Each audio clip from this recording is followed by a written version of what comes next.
What's going on, everybody? It's me, DisBearity, and I'm here to give you a basic and quick tutorial on how to have a decent start in Endzone, a world apart. So you may struggle if this is your first time playing the game, and it might be a challenge to kind of figure out on what to do whenever your characters don't have certain needs or certain things done. But I'm here going to show you on how to level it out. Okay, so first things first, go ahead and pause the game here. So what you want to do is that you want to look around and see what kind of resources are near you. So as you see here, we have a mountain range to our left, we have a little bit of lake to our north, and we have a lake to our south, southeast, and you also have one to directly to our east. This is very important to know. It all depends on your travel speed back to the van, and later on, with the mountain ranges, we can go ahead and get coal from there and other various resources. And also, we have a good amount of scrap piles next to us as well, so pretty good. So first things first, at least what I like to do. So let me go ahead and actually get the jetty out first. Then I'll get out the cistern. There we go. That makes better sense. All right, so those two are basically connected one to one. And now I need to give out some builders here, so let's go ahead and give out at least 2 builders there. And so another thing you're going to need, we're going to place these guys, get 2 water carriers, so when that gets built, we're just getting down the necessities here. Another thing that you want to try to do is figure out on what place is going to be your farmland, what places are going to be your industrial area. So like example here, you can put your industrial area on near the mountainside here, and like where you're going to put your houses at, like your residentials and stuff like that as well. So I like to personally put my residentials next to my industrial area so that my villagers not to travel too far in order to get certain resources. So what I'm going to do next is that we're going to go ahead and get some food out here. Food is very important for your survival, and we're going to make it like a 10 by 10, or at least somewhere near there. Yeah, that should actually do. We're gonna go ahead and get that built out.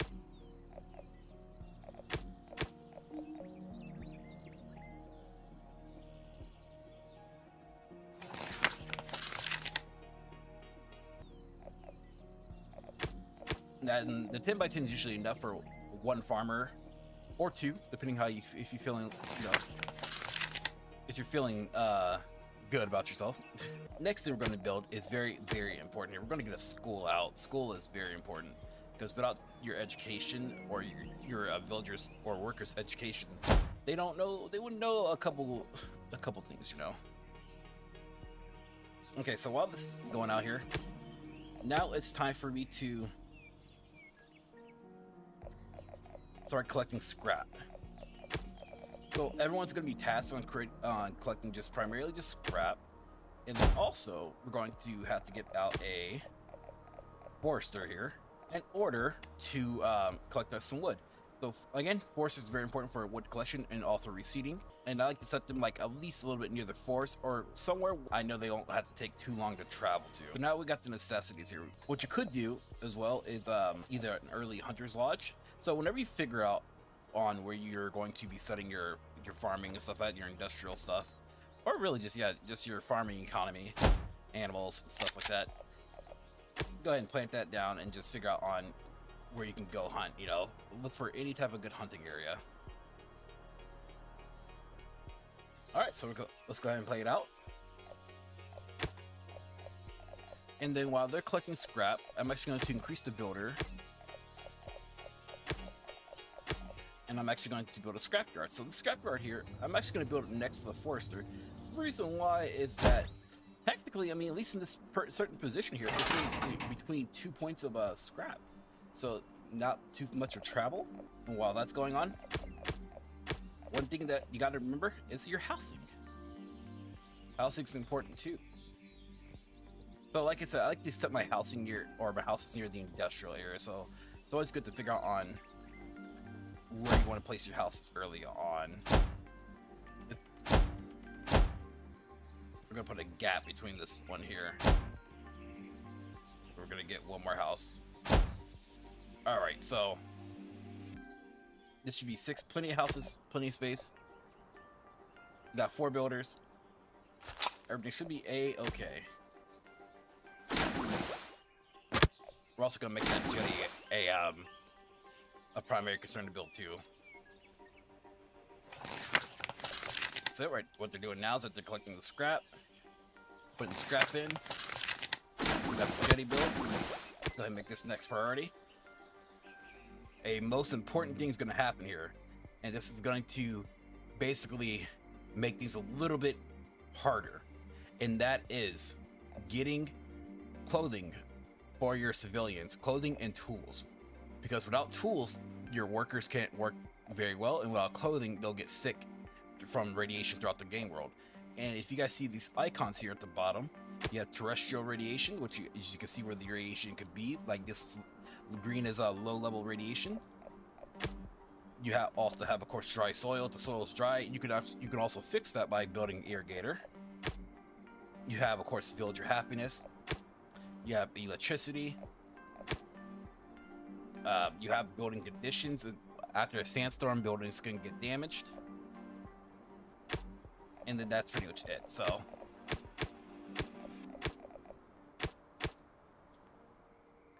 okay, so we're gonna fast forward again. We almost have my forester built, currently being built right now. Nice and amazing. So with the forester built, we're gonna go ahead and put 2 people here. Usually for the forester, if there's plenty of wood around, I like to keep it just on cut down.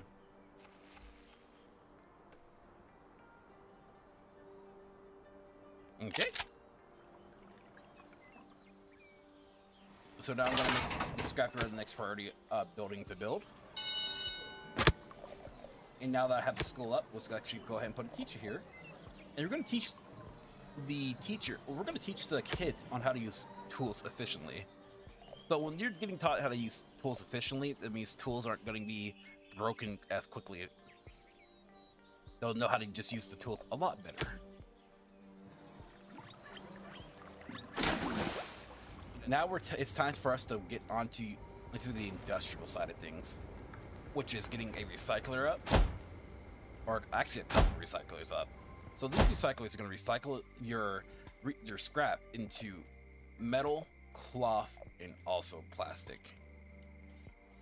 Very, very important. Sparkle kit. And then last but not least, I do want a temporary storeroom up. So with the temporary storeroom, you might ask, DisBearity, what is a temporary storeroom? So a temporary storeroom is going to store resources that your settlers are going to need. And currently we're in a drought. So when you're in a drought, planting seeds and potatoes and stuff is going to be a hard challenge because you're going to run out of food. The dryness is just not going to help it out whatsoever. Which is why hunting is also another good thing to do during a drought.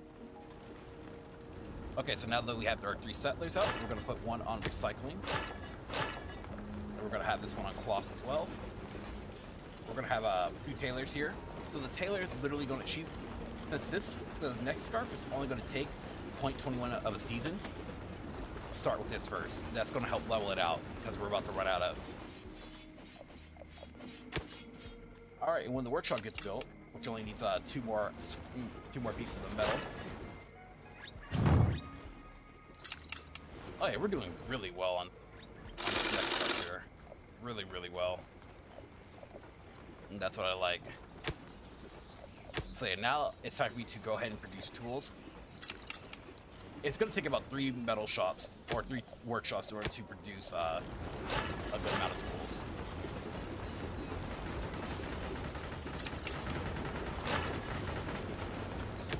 Metal, and we're going to increase you up by 1.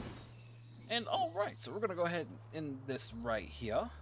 So, if this tutorial here at least gave you a somewhat of a start on your playthrough Endzone or World Apart, just let me know, and let me know what I could definitely improve on for future tutorials.